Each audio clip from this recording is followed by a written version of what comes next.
What's up, guys? Got someone coming on from the Iron Core Way today. Buddy of mine who will be blowing your mind with some of his philosophies. Another strong first guy, a big kettlebell guy, and just someone I'm super excited to have on here. So as soon as he gets on, we'll get rolling right into it. So for anyone that has questions as we go, feel free to throw them in before or after the fact. Here.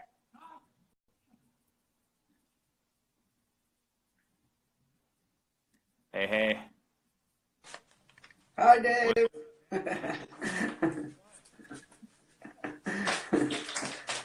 How you doing? Doing well. How are you? Good. Thanks for coming on. Hey, thank you for having me, man. I'm stoked. Yeah, I'm excited for it. So we got to clear up the one thing. So OS is short for Osvaldo. Osvaldo? Yeah. Yeah. It's a funny story. When I first came to the U.S., one of my first jobs was working as a ramp agent in Sarasota, Florida. And I had a really cool boss. He was a young cat, very successful. He was a ramp manager at the time. His name was Bill. And he brought me into the office and interviewed me. And I barely knew English. So it was kind of like a funny situation, you know. And he goes like, listen, man, I don't know how to pronounce your name. So how about I just call you Oz? And I was like, okay. And it stuck. I've been Oz ever since. I love it, man. Yeah, that's it makes for a good story too, right? Yeah, it does. So, yeah, well, thanks for coming on. I want to kind of just promote a little bit about what you're doing. I know we've been following each other for a while, and we took the Strong for Seattle course together up in about a year ago. What was it? No, coming on 2 years ago. I was almost 2 years ago, yeah. Was that your first certification or no? No. So I was a prior RKC. Okay. And then I had a pretty big gap in between when they had what I call the Civil War and they had the big split. I was like, I don't know what's going to happen. I just want to wait, take my time and see. And, you know, at the time I had plenty of material that I could work on my own and develop my own craft, you know. And then once things settled, I decided, well, it sounds like this is a good time to go back and reconnect. And it was the perfect time for me. I had a great time at that cert, reconnected with some old friends, made some new ones, and here we are. Mm-hmm. Yeah, no, it was a blast. That was my first one, so I know that was a total game changer for me. But let's kind of just want to hear a little bit about your background and touching on some of the RKC stuff and in the Strong First, how that's evolved over your own training and athletic background, and any ways that's kind of evolved over the years. Absolutely. So, you know, my very first love athletically was skateboarding, believe it or not. I lived in Puerto Rico, and all of my childhood heroes now live up the street in Encinitas, you know, like Tony Hawk, Mike McGill, and all those guys right in your neighborhood, right? Yeah. And I learned from skateboarding, I learned about style and grace and how beautiful that is to like express yourself, you know, through physical activity. And that was just like the one thing I had to do every day, the first time ever that I just felt that I just want to skate every day. You know, I wake up and I just want to skate. I skated to school. I skated back home. I skated all afternoon once I was out of school. And just developing that technique and having that commitment as a young kid, right? Because, I mean, I was like, I don't know, not even a teenager yet when I started. And just being so committed to it and wanting to develop it instilled something in me. And so when I discovered martial arts later, I was like, well, there are similarities here, right? In the way that martial arts are very graceful and stylish, and the way that they move is very specific. You can't just like, what's the word I'm looking for? You can't just like muscle through movement when you're doing skateboarding, when you're doing martial arts. There's an element of grace there that is really important. And so I started with martial arts when I was 13 and kind of left behind the skateboarding thing a little bit and did that all through my teen years. Then when I got into high school, I joined a wrestling team. So that was like another big like realization that all these things were kind of connected, like movement. There was kind of this common language that I was learning and that I was able to apply from what I had just learned and done into my new skill set. And then I go into the Army, and it's like boxing, wrestling, you're doing all this crazy PT, log training, rucksack marching, 12 miles in a rucksack and like under whatever, just fun stuff. Obstacle courses, that was really cool. I mean, before all of these mud races were really famous, that was it. You joined the army, Uh-huh. and you did that. And I very quickly in the army understood that I had a gift for all of this stuff. That I understood it well enough to break it down and pass it on, and that I could share that with others. That it wasn't just like, oh well, you're skilled and you're buff or whatever. It wasn't about that. There was something that I was able to communicate that people could take with them. That it wasn't just like, oh, we'll do 3 sets of 10, but rather this underlying fundamentals that people were like, oh my God, I've never looked at it that way. That's really great.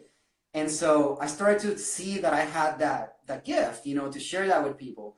And I started to train other soldiers who had difficulty passing their PT test. So very quickly, I became known as the guy that if you couldn't pass your PT test, go talk to Sergeant Aponte. He'll help you out.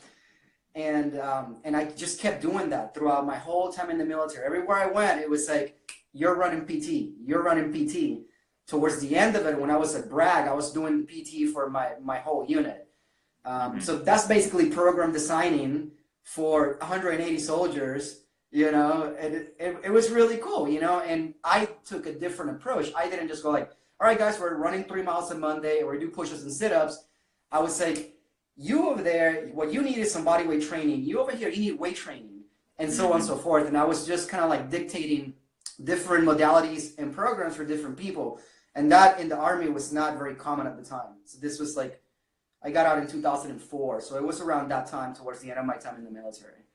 And then when I got out, it seemed like the natural thing to do was like, what am I going to do now that I don't really have a profession that I'm going to go into? It seemed that being a personal trainer was the right thing to do. And so I went right into that. And that's when I discovered kettlebells early in 2005. And that forever changed my life, really, because it was the teachings of Pavel and the RKC and hardstyle kettlebells that really, really started to form this very concise methodology for me. That I was like, okay, I can buy into that. I'm already doing that. I can marry these two. This is how it all evolved into what it is today, really the Iron Core way. And then from then on, until now, just being at Iron Core in Pacific Beach, teaching there for many years, getting involved with Z Health, and having another like moment of like, oh shit, like there's all this other realm out there that I can incorporate into what I do to make this even better. And the philosophy has just been kind of growing on its own. It's very organic kind of growth. There's some modern dance times in there that I danced professionally here in San Diego for about 3 years while I was going to school and stuff like that. And that's how I met my wife. She's a professional dancer and a choreographer here in San Diego. So we met in class, really. We were in the same company, traveled together and all that, dancing. And so I just found, like, again, from the skateboarding and that common, like, vocabulary that I developed to convey my ideas through body movement, and then with the martial arts, it just evolved until it is what you see on my feet today, which is not really like working out, but rather a very specific movement practice that I need for my health, and more than one way, Sure. So you went from like skateboarding and martial arts, these things that have a kind of a movement foundation, like you said, a grace component to it, a flow to it, and then you get into the Army where there's the PT testing isn't much grace and flow, is it? No. No, man. And you started training these guys. You had no background in training at the time, though, right? Well, So when I was at the martial arts school, I became an assistant instructor. So then I was assisting with classes, and I was like, okay, can you do the warm-up today? Hey, I can't be there on Thursday. Can you run class? So I had some experience leading group training, basically, in martial arts. And the same thing when I was in wrestling, I was the captain of the team. So everyone was like, hey, can you run the warm-up? So, I was already planting the seeds of, like, one of the things that I feel like I'm good at, and a lot of people say this about me, is that I'm pretty good at program design and putting things together. And I think part of that is because I've been doing it for so long. When you've been training for this long, you got to continue to make it novel for yourself. Otherwise, it's hard, right? To do the same things over and over the years. So you got to give it just that little spin of difference so that you feel like, all right, this is fun. I want to do this, you know? And then when you have clients, the same thing, right? Like not everyone loves this as much as you and I do. Some people need to like hack their brains a little bit to be able to enjoy physical activity. So being able to kind of like approach it from that perspective has been a huge game changer for me. Yeah, like you've mentioned a couple times on the, the benefits extend past the physical, whether it's for yourself or for your clients. And do you find, is program the way that you sort of get that switch flipped for your clients, or how do you get them, excited about things that, like you said, they're not going to be as excited about it as we are? I think so. It's about presenting it in a way different way than they've seen it before. Right? Because I think at a fundamental level, when you tell someone you have to work out to be healthy, that's a pretty mundane way to present something that is so much more than that, right? Mm-hmm. I mean, the benefits of it, and I think we're seeing that more now with so many studies and things like that, but the benefits of physical activity go so far beyond just having a six-pack that I don't see how anyone would not want to do that. And I think when I start talking like that, and I'm so excited about it, people just kind of get like, oh, shit, like, what do you know that I don't? I want to try that too, you know? And so I've been lucky, especially lately, I've been working with a lot of professional dancers in my personal practice and in my school. So it's not a hard sell. When you start talking about imagery during the warm-up and pelvic floors and diaphragms, and, people were like, whoa, I didn't expect this was what we're going to do here, So yeah. It's pretty neat, to see them realize that, oh shit, this is a different style of training. It's a completely different thing. And it just sounds like a cool mix of all these things you've sort of picked up. And would you say, so RKC Strong first being the one major influence, and then you mentioned Z Health, is that the Correct. other major influence? And how have you managed to blend those? And tell me a little bit about Z Health for those that aren't as familiar with it. Absolutely.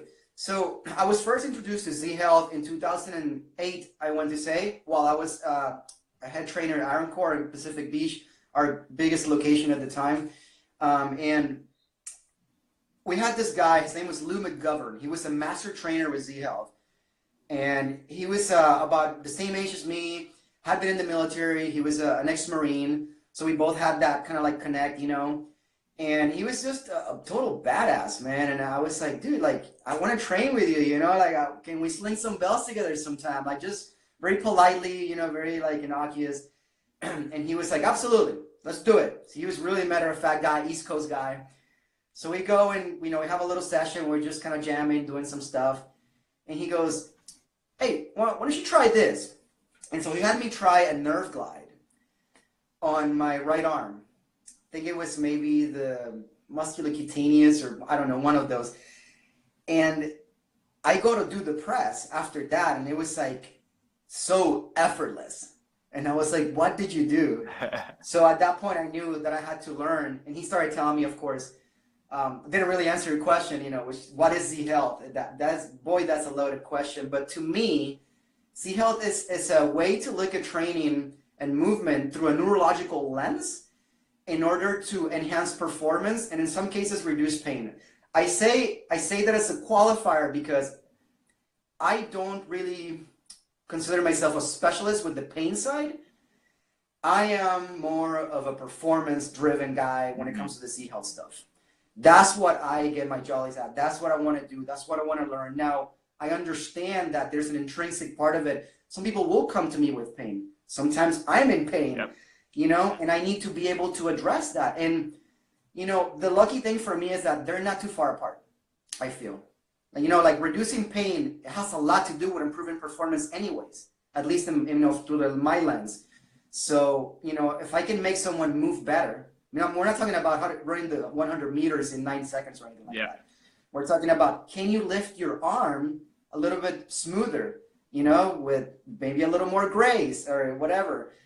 That can be a neural lens as well. Sometimes that's all it takes. It's just to bring some attention to an area, clarify that neural map, that proprioceptive map, whichever one it may be that we're working with. We work with the visual system, vestibular systems, and the proprioceptive system, And we combine those in order to create the most efficient movement that we can. And when we do that, you know, some people call it voodoo, man, but it's just straight science, you know? It's just things that you can replicate over and over again in a controlled environment, and I love that about it. Yeah, absolutely. And we got a question coming in that we'll get to in a minute here. Just want to expand on that though a little bit with and I know that whole Hey, Molly! Molly's here, yeah.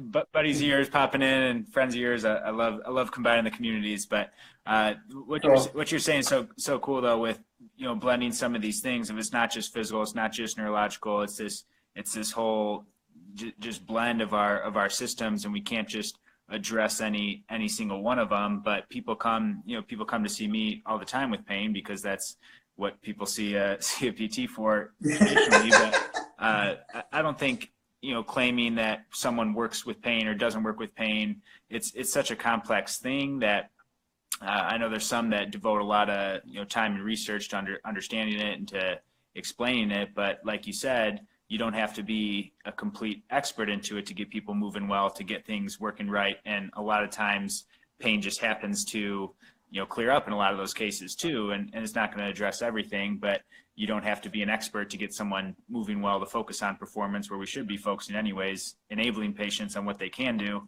and not trying to say, well, try and put a specific thing on your pain's happening because of this, which has been proven isn't exactly the case anyways. Man, amen. Like you're a new breed of like PT, man. Like, I mean, even a few years ago, that was not something that was common for someone in your position to say. And especially like, I think both of us, like, well, I'm not from Southern California, but I live here now, and I've been here my more of my adult life than I lived in Puerto Rico, where I'm from.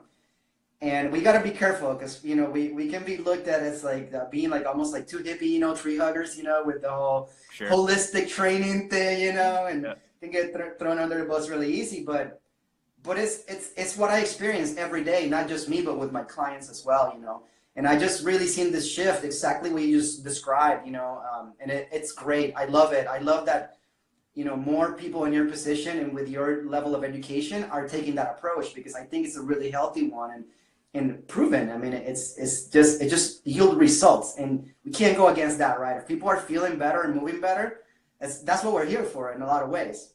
Mm-hmm. And I'm sure if you're anything like me, people get annoyed because they want to know exactly why their pain's happening, and I don't dodge the question, but I don't feed them false info either and try and claim myself to be an expert when we don't know if they're like, well, is it my disc or is it not my disc? It's like, could be, but let's get you moving better. And a lot of times that stuff tends to clear itself up.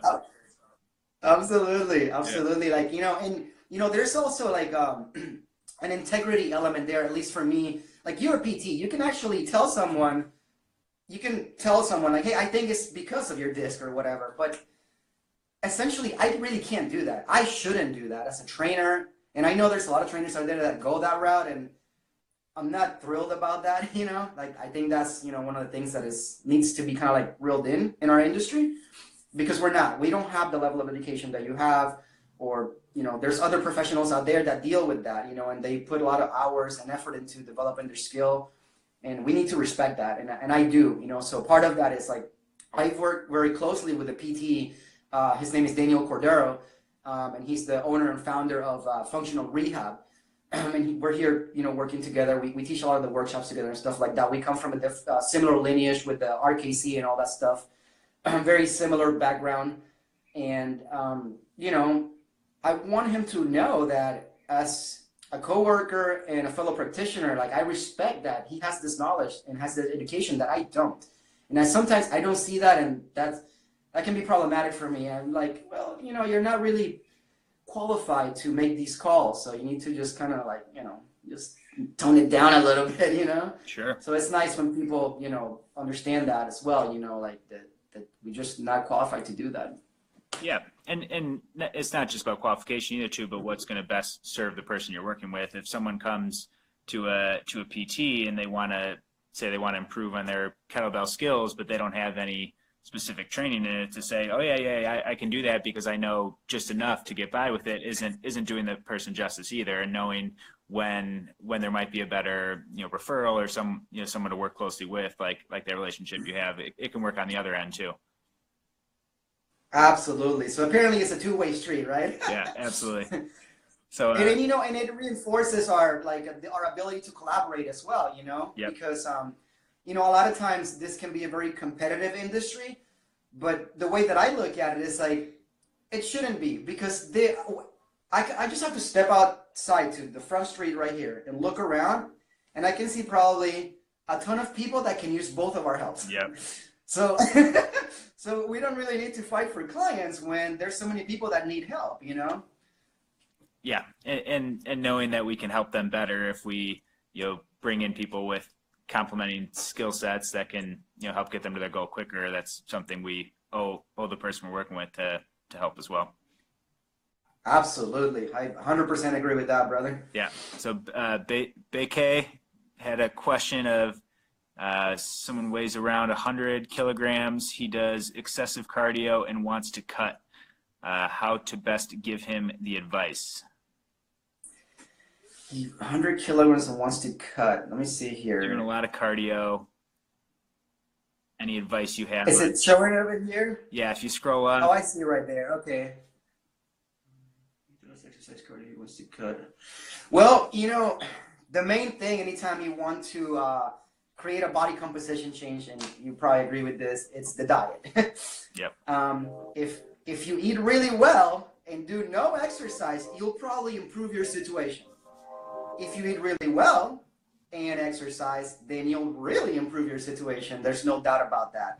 So you got to start there with the nutrition portion of it. We all know from many years ago that nutrition and rest are just as important as your sessions. In fact, they take a greater part of your day, right? You spend more time eating and resting and taking care of your body than you would in a session, unless you're like a professional athlete of some sort. And you're doing like 2-a-days, a 3-hour strength and conditioning session in the morning, and then practice in the evening or something like that. But for the rest of us, we're doing 30 minutes, 45 minutes, an hour at the most. And then we're going on with our days, and it's about the nutrition, it's about the rest, keeping the stress low. All of these things are really important in really making body composition changes, I'm glad that I remembered that part about the stress, because you can be eating really well, working out, a great program, and getting lots of rest. And if your stress levels are high, this is going to impact that greatly. So again, I think it speaks to our holistic approach that all things, they're going to have an effect, and you got to look at the whole thing.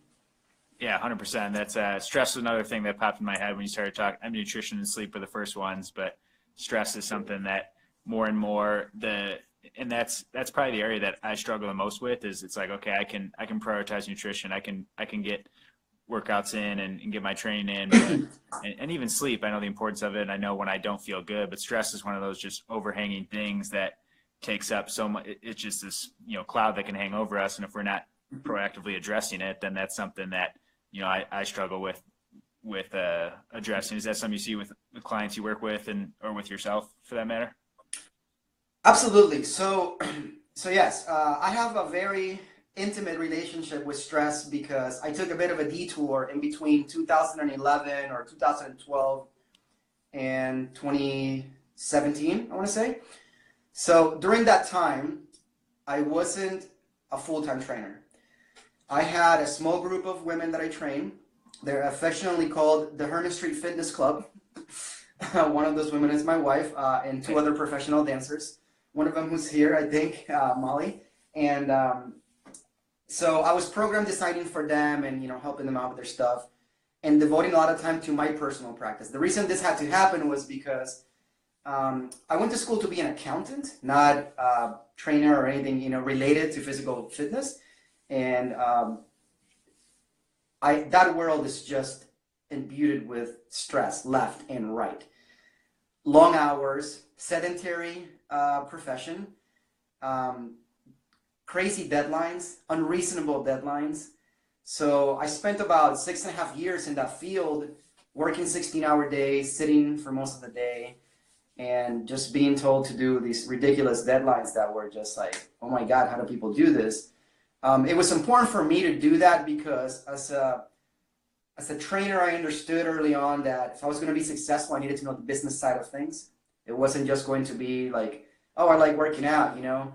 A lot of trainers are great trainers and they fail because they don't have that business piece. Mm-hmm. So I needed to do that. It was important for me. And a little bit of, you know, the whole holistic thing, challenge yourself. You know, a lot of people out there are always talking about, oh, do something that scares you with.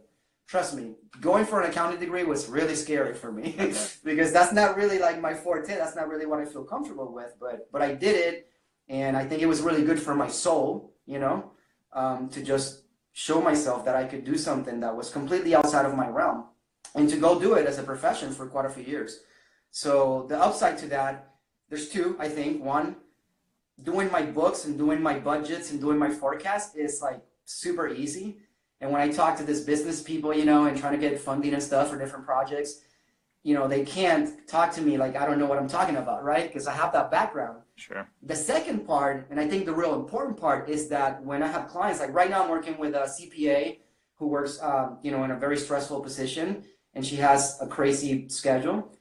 And I know what it's like for her. Like right now, you know, she's going through her financial close. And it's like, hey, I don't think I'm going to be able to be there tomorrow at 6:30. Can we do 7:30? Absolutely. I know exactly what that's like. How would I say no? And I want to help you. I want you to get at least an hour of movement, you know, and do something that is going to kind of reset your system a little bit after that crazy day that you're going to have. And I can provide that for them because I've been there. I've done it myself, you know, so that's really important.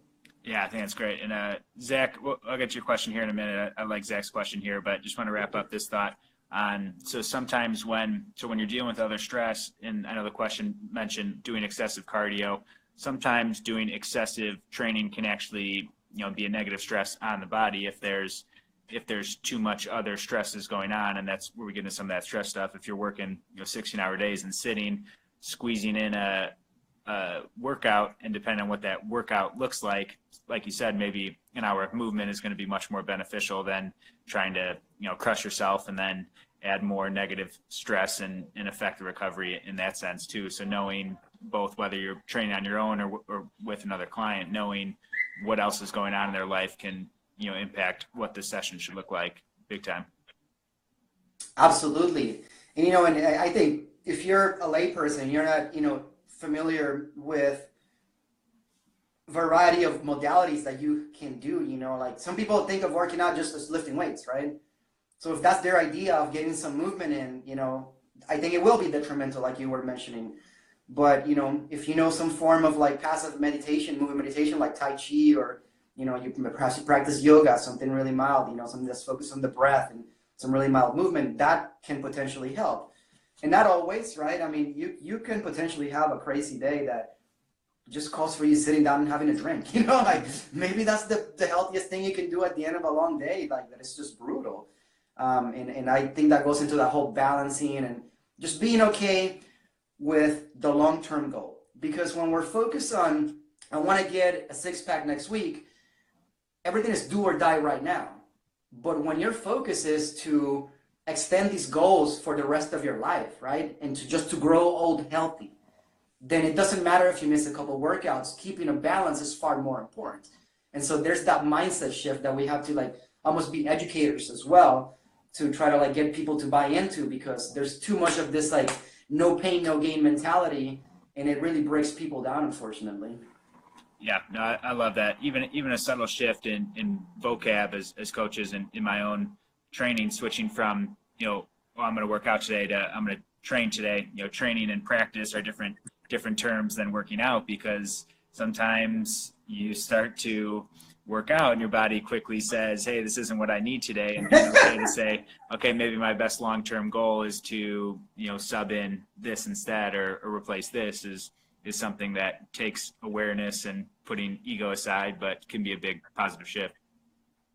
Absolutely. Amen to that again. Cool. So I want to get to a couple other questions coming in. One, people like you changes lives for the better. Much love. We're all strong. We appreciate you. All right. Zach had a great question. From Mexico, yeah. Yeah, cool. Zach had a great question. My buddy Zach, and one that I know you're going to do well with. He says, do you address the diaphragm and pelvic floor with everyone you work with? If so, in what ways and where does it fit in the programming? Absolutely. So if you come to any of my classes, there's probably going to be a fair amount of talking about pelvic floor and diaphragm. And the reason for that is because whether it's a kettlebell class, a body weight class, we're working with barbells, whatever the hell it may be, I want to be able to create movement fluency. And for many years, we've heard the phrase, move from your center, okay? Move from the hips. And if you're an athlete, you probably heard move from the hips more. I was in dance for a long time, so you hear a lot about people moving from their center, move from your pelvic floor. And so you start to see that different disciplines, multiple modalities use the same image. They give it different names, but everyone's talking about moving from here. It's very, very important. For a while, in the late like 1999 and early 2000s, it was about move from your core, right? That was the Vogue expression. But I feel like getting in tune with knowing how to call upon those muscles and use them properly in different situations, it's a really fundamental skill that everyone should have. So if you're going to pick up something really heavy, which is something very common in one of our classes, once you go through a certain protocol, you're going to want to use diaphragmatic breathing. And when you're doing that, there's no escaping that, right? It's what we call the incompressible cylinder. Mm-hmm. And it's on fire the whole time, right? And that's why we don't do abs in kettlebell training. We just do abs by the way that we move the kettlebell. But we're not out there doing crunches and things like that. So for me and for our system, it's really about creating the movement vocabulary. So then you can take that same idea and express it over multiple different movement varieties. So take the diaphragmatic breathing, for example, with the kettlebell. It's like you turn it up to an 11, right? When you put the kettlebell down, you don't have to do that. But let's say you're going to do a one-arm push-up now, or a handstand, or a dance move that requires a lot of integration of, proximal stiffness so that you can express distal athleticism. These things, if you don't have that movement vocabulary, that's what can get you hurt. That's when you blow a knee or hurt a hip, throw out your back, whatever the case may be. But being able to understand that all these things are connected, that you can apply the same technique or the same movement vocabulary into different activities, and all you have to do is turn it up or down, right? Intensity-wise, volume-wise, nervous system-wise. How much juice am I putting into this, right? So to answer, that's a very long-winded answer, but it's, yes, like we want to talk about this very early on in the training. The exception would be if somebody looks like they're about to run out the door. Yeah. Maybe we scale it back a little bit and we're like, okay, well, let's just go with a little bit of a simpler image for today. But for the most part, I want people to be intimately familiar with what those things feel like, how they work, if they have any difficulties calling upon, those mechanisms and using them effectively to move beautifully and with flair and all that, then we want to know, we want to develop that skill because we see it as a fundamental principle and skill that they must have in order to do more fantastic stuff later down the line. You know what I'm Absolutely. saying? So yeah, and I think I'm following what you're saying, and the way, so you're incorporating it in with pretty much all the movements and creating this vocabulary that you can translate across as many movements as they need to draw from. But what happens, and for those that aren't as familiar with pelvic floor and diaphragm, what happens for those people that don't quite get it? Are you just saying like, hey, use your pelvic floor more? Because it's one thing to say it versus how are you working in different cues or exercises to help them feel that? Is that one of your methods, or how else do you go about that? Yes. So what we would do is, if I have a dancer in class, I can talk to her about this and she'll know what it is. But when all else fails, like before I was, it was about the same time that I was starting to do kettlebells, and before I did Z, I was involved with this discipline called the Franklin method. And it's this guy from Switzerland, and his whole thing revolves around imagery. Creating imagery to call upon really good technique, really good movement. So if you open up one of his books, it's just a bunch of drawings of people doing movement and things that you can imagine in order to make that movement happen better. In fact, this is really funny because I was watching or listening to a podcast from Strong First, and Dr. Stuart McGill was talking about a lot of power lifters, the best ones that he's tested in the lab, and like people like Pavel and stuff like that. They are masters at using imagery, and it brought a smile to my face because I've been using imagery from my martial arts days, really. Most recently in dance, I use it a lot, but my system of training and the Iron Core way, it is infused with imagery up to the gills. We have so many different images that we like to use. And yes, we use drills sometimes. We can use a drill to make, do you see how that feels like? That should be the same feeling you have over here doing this other thing. But it all starts with imagery because we want to have that same vocabulary. We part of like our group building and our culture building is to have that same vocabulary. That people talk the same way. That people go to the school, they don't go to the gym, right? And so when they go to Iron Core, they're students at my school. They're not clients out of my gym. And the way that they talk about movement and in exercise and physical fitness and what I like to call a movement practice is very different than what other places, talk about. So part of that is building that imagery that builds the vocabulary, both, oral and also the way that you express with your body. Man, I love that. Yeah, that's awesome the way you incorporate that in. And that's something that I know it's something that is so powerful, but it sounds like you kind of have this system and people from day one are getting that, which makes that even more important because then it's not something that, okay, now we're all of a sudden picking up something heavy and they don't have anything to reflect back on and draw from, then they're not going to be able to make that connection when they need to make it the most. So starting that from the beginning is huge, and using that imagery just it clicks better for people, and that's awesome. So appreciate you. Yeah, I feel like it also gives them something to take away right away.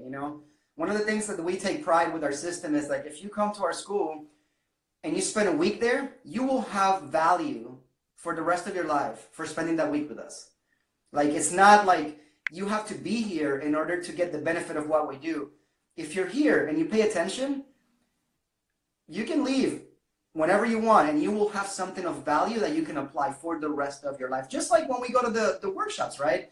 How many golden nuggets did we take away from that workshop? Even though we've been, you have, this great education and I have a lot of years of experience and all that stuff. And we still walk away with, oh my God, that's so great. That's the kind of value that we want to try to deliver every time, because that's the truth. It's the whole thing about give me a fish and feed me for a day or teach me how to fish, that whole thing. I'm trying to teach them how to fish, man. Yeah. Can't go wrong doing that. Yeah. So what's I know there was Zach. If that answers your question, oh yeah, I saw some thumbs up from Zach. So he's okay, another cool. PT, and he's up and coming with the performance side of things, and excited to hear him asking those questions. I know that's just a big thing in our field that we're missing a lot of too, is attention to some of that detail at times and overlooking some of those. Tying in breathing and pelvic floor is something that we can't really overlook, and the more we know about it, the more we know of its importance. Absolutely. Did you get into a lot of that from dancing specifically? So yes, that was when I first started to really realize the importance of imagery, but imagery is prevalent throughout martial arts curriculum. When you start to learn martial arts, there's a lot of I think one common that you will understand is rooting. So that whole rooting idea, it comes from martial arts. And so very early on, I remember doing a protocol called dynamic tension. So dynamic tension is, you're probably familiar with it. The old Kung Fu movies when they get all funny and they're all like, yeah, they do that. So that's actually a real way to, build strength and flexibility and just a lot of other different qualities that we can use. Depends on your activities and stuff. But early on, I tried it with the martial arts. If you don't have weights, that can be a really great way to build muscle mass and to build strength, along with other body weight stuff like one-arm push-ups and pistols and things like that. But so when you're doing the dynamic tension stuff, having a good set of images that you can focus on, it's very helpful because it's brutal. So if imagine being in a horse stance position, fairly low horse stance, right? So it's like not your typical Japanese style horse stand, which is pretty high, but lower to where your femurs are almost parallel to the ground. And then your hands are on your side. You take a deep breath through your nose and you push forward with the breath. Boom. And it's like a good 10, 12 seconds as you exhale the whole thing. And you're gripping the ground like you're like, just like you would for like a squat when you like just rotate out and just grip the ground. And you do this up to 25 times. That, if you don't have a good set of images to ride you through that, it can be a pretty brutal process. So even from then, it was easy. And then you start getting into the dance stuff, and it's like things like the most simple one that everybody uses is the balloon pulling on top of your head to get taller, right? It's a very common one. Day one, walking to dance class 101. Okay, just imagine that there's a little string pulling you from the top so you can get taller in your posture. Words, charms like that. But then it gets more complex from there. So if you're coming out of a turn into a rotation, and then you're going onto your instep, and then diving down into like a big turn, big dramatic turn that you fall into the ground, into your leg, that can be pretty scary. I remember that being, for me, very scary. So I found this image that was really helpful. And it was like, imagine that as you come out of the turn, you're landing on water instead of the ground. And immediately, my body did what it had to do to catch itself very like gracefully and softly, and nothing hurt, nothing was tweaked. It was just like, why no one told me this before, man? That's great. How do you that's intriguing for me. How do you get into that if you're not from a dance background, from a martial arts background? So let's look at, everyday, CrossFitters, lifters, people in the gym just trying to get healthy that maybe be experiencing some pain or difficulty with a certain movement. How do you even start getting into some of this stuff? So I would say a really good way to, something easy to do is to look at his material, Eric Franklin's material, because I think he's the big proponent of the imagery stuff that can be applied to any sport. I mean, his books are specifically for dance, but the more you look at dance, the more you realize that dance is a very athletic activity, especially at a high level. You look at this like world-class ballet dancers and modern dancers, and even like you go back to people that dance jazz. Like, I mean, I hate to be, it's gonna sound frivolous, but I'm not. But I mean, think of people like Michael Jackson, right? Like the way that they move was incredible, and that's a jazz, Fosse type of background, So getting familiar with Eric's work, Eric Franklin's work, would be a great way to start. But the beauty of imagery is that it can be your own language. You can create it your own. So learn a few basic images, just work with some basic cues that you would work in any gym, like one for like neutral spine, I don't know. And then you go and say, how can I build around this? How can I apply this to other movements? And you can start creating your own movement vocabulary, and especially if you're a coach, you have your own way to talk to your clients and your own school, and you create that internal or dialogue, you guys can create some of that. The beauty of imagery is that it allows the practitioner to be creative, and it can be anything you want as long as it helps.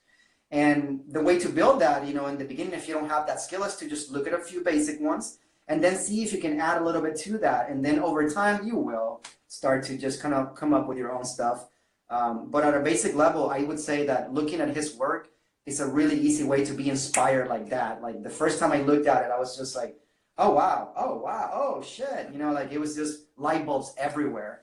And I still from time to time reference his work, but I've also come up with a lot of my own stuff. So, get familiar with some basic stuff, then go make your own that works for you and your particular activity. Sure. Right?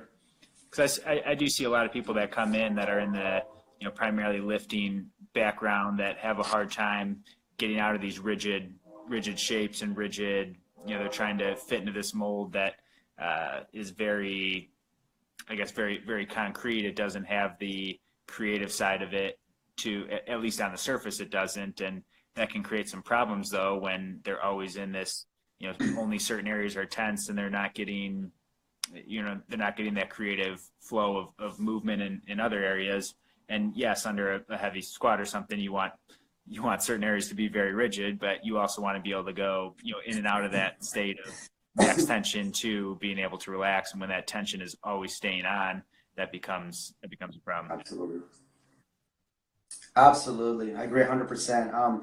You know, Pavel also used a lot of imagery in his books. I mean, in The Naked Warrior, there's quite a bit of imagery in there, you know, for the one-arm push-up stuff and the pistol stuff that I remember just looking at and thinking to myself, like, oh, like I've been doing this, you know, this is great, you know, like I felt good about myself because I had been, you know, already applying some of these things, you know.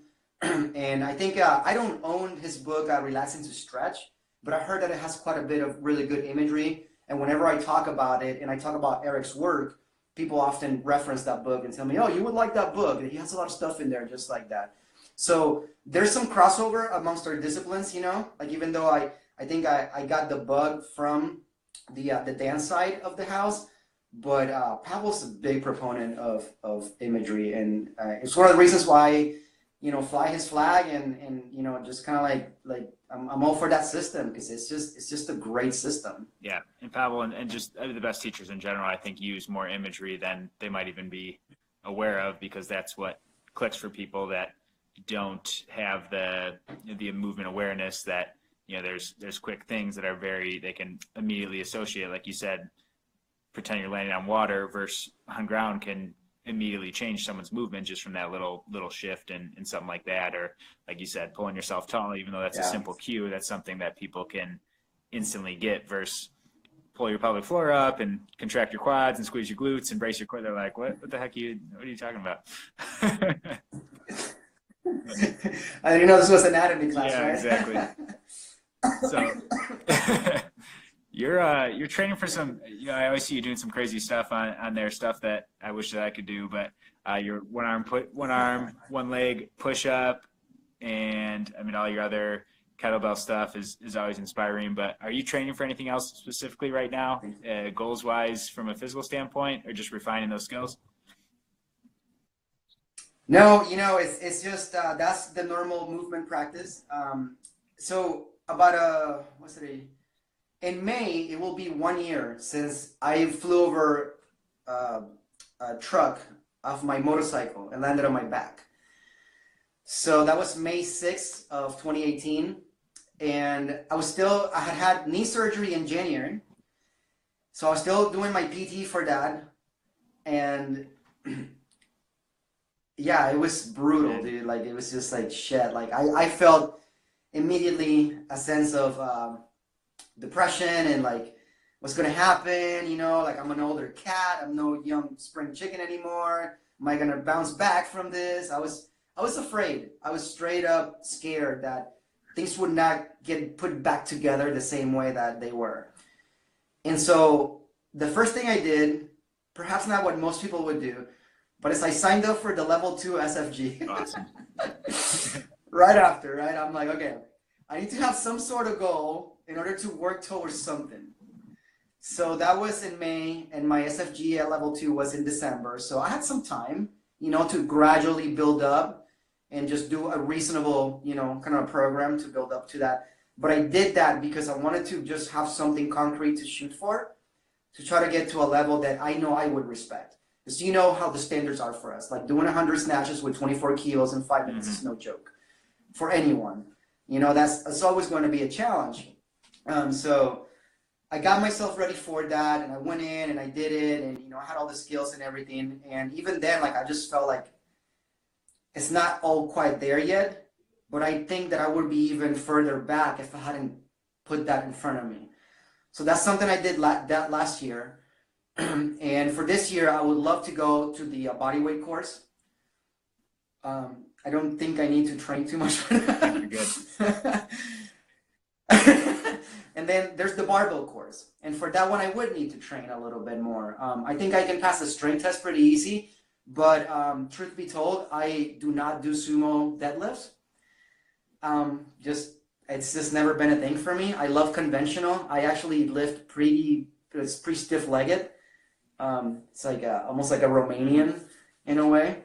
And it just feels really great for my body, so I just go with it, because why change something that's not broken, you know? At least for a max effort, right? I mean, for the purpose of demonstrations and things like that, I can get my butt low and whatever and do more of a conventional or American style, but for the most part, like, that feels locked in, so I don't want to change that. So I would have to troubleshoot some things and work on some of things like that. But goals wise, right now, and I mean, getting my school off the ground and getting a lot of people in there is the main goal. Right now I have the trainer cap and the publicist and general manager, and I'm doing all these things, and it's really exciting. Don't get me wrong, I love it. I love being busy with the business. I love doing the advertising and coming up with fun ways to just kind of like talk to my audience and engage with them and try to get them to engage with me. So that's priority number one.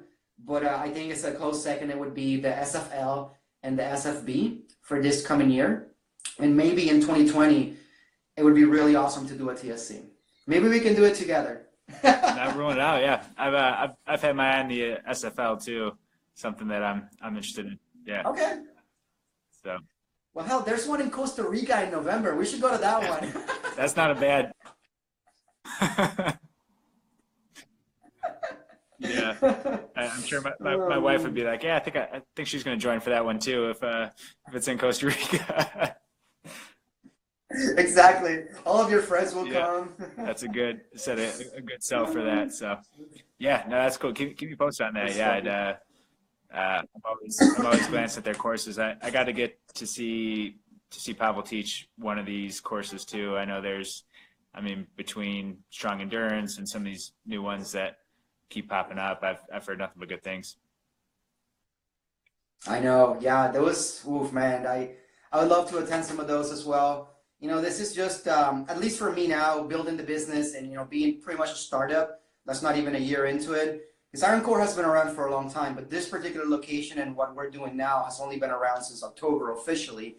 So there's a lot of work to be done and, not a whole lot of opportunities to go out and do these other things. I try to do the best I can by going, recently I signed up for a international clubs education course with Kelly Masson and Paul. I'm really sorry, I apologize. I don't know how to pronounce his last name. The gentleman is from Australia. He's like a world-class guy that everybody knows of, from Maces and Club Bells and stuff like that, and John Parker. So I'm going to be attending that because it's local, so you save a little bit of money there and get some great instruction from them, and learn some new skills and some more stuff to work on for the next 5 years, as I usually do. Learn something new and devote 5 years just to practice. That's great. And then, okay, I think I'm ready to share it now, But yeah, whenever the courses come here local, that's easier. Back in the beginning of March, I went to Arizona because I could drive there. And so I did another Z-Health certification there. So when they're close, I can make it happen. When I have to travel to other states, and you got the tuition, the travel, the lodging and eating and all of that, it can get pretty heavy. So it's I'm sure you know how that goes. Sure. Yeah, and I'm always keeping an eye on some of the local stuff. So keep me posted if you see any popping up. Oh yeah.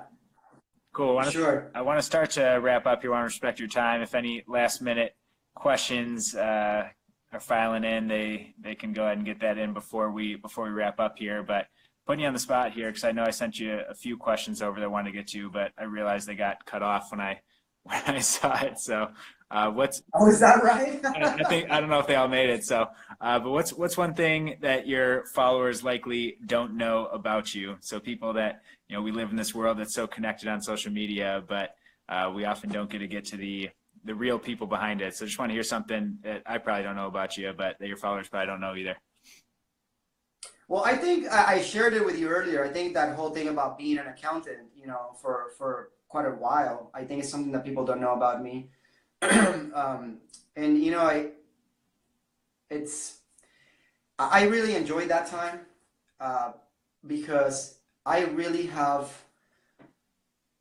a lot of respect for people that have discipline. And I try to live the best life that I can by being disciplined, by doing things that sometimes are a little bit uncomfortable. And early on, I think it's one of the things that really made me stick with being a fit person, and that has made it easier for me to grow to be an older dude that is really fit because I've been doing it for a long time. Can you get fit by spending 40 years doing nothing and then deciding that you want to be fit? Absolutely. It's never too late. but it's a lot easier for me because I've been doing it since I was a little kid. Mm-hmm. And I think it's part of the reason why I walked away from that accident. You know, I think a lot of things could have been shattered and broken if I had not had the integrity of my body the way that it is. Yeah. And even just like being able to maneuver around what happened, you know, just process all that information and land in a way that, you know, just bounced off and walked off, you know. So I'm glad that I did that because it reflected a lot of discipline on my side. And it was hard, don't get me wrong, but I did it. And I think it's something that a lot of people don't know because all they see me do, they must think that all I do is handstands and 100 push-ups all day long, you know, and nothing else. That doesn't happen overnight either. No, I think that's great. Sin SD said Iron Core has been around a long time. The name has, yes? Yes, it has. Yeah. So, but we are the same organization. So it's not like we started something new. I work closely with Sarah Lurie, who was the founder of Iron Core in the early 2000s. And when she became pregnant with her first child, I was just coming into the school and she just asked me in class, like, when are you going to come work for me? And I said, how about tomorrow? And so I started working the next day teaching, and I had already gone to the RKC. And so she knew that, you know, I had like a good pedigree in education and I knew what I was doing. And I took over all of her classes, all of her clients, and she just took a step back, started managing the business. And at the time we were the biggest school in the U.S., biggest kettlebell studio in the U.S. We had over 20 instructors on payroll, which was crazy for that time. This is 2008. Some of the bigger names in the industry were rolling through, doing workshops there and stuff like that. So that was always really cool. So you know, when I decided to bring the school back, just called her up. We have a great relationship. I was like, hey, want to bring the school back? And she was like, do it. It's all yours. So that's how that happened. That's cool. Yeah, and you've been around since October then, this location? Yes, correct. And who's the primary, are you working primarily with a certain population, or who's your, you know, I know local to the area, but what type of clientele? So right now, the majority of my clientele are dancers, to be honest with you, professional dancers here from the San Diego community. I have that CPA that I'm working with. I'm working with a military guy. And in the past, I've worked with DEA, law enforcement. I really enjoy that because our style of training lends itself well to these first responders who can be like torn up and sore from yesterday's workouts if they have to go fight a fire. Mm-hmm. So our philosophy and the way that we implement programming is really right down their alley. Yeah, first responders, military, professional dancers, but in general, I think anyone that has an appreciation for like depth of knowledge more than just knowing a bunch of shit on the superficial level will enjoy what we do. I think back in the day when we had the Iron Core and PB, the people that were there that enjoyed it the most were the ones that were early adopters and could identify talent right away. Like, these people know what they're doing. And so, you know, that was the majority of our clientele. And you always have those people that come and go, you know, they're just like, oh, that's a cool logo, let me go try it. But, you know, maybe they want somebody to kick their butt. And then when they realize that we're not going to do that, you know, they're not going to be there. But we have to stick to what we do, you know, and our integrity as a school is about helping, you know, there's a better way, you know, and we don't have to kick your ass to make you healthy. So we're trying to stick to that, you know, and have integrity about what we do. Yeah, no, I love it. That's and that's you know, hard for people to turn away those people that some people are just looking to get their butt kicked, but knowing that, you know, there's plenty of places and resources and places for that as well, if that's what they're looking for. But exactly, right? There's plenty of options for that. Yeah, they might end up back with you though in 15, 20 years after. Or with you. Yeah, one of they us. might end up with you going, hey, something hurts. Is it the disc? Yeah. Is it my disc, doc? Yeah, absolutely.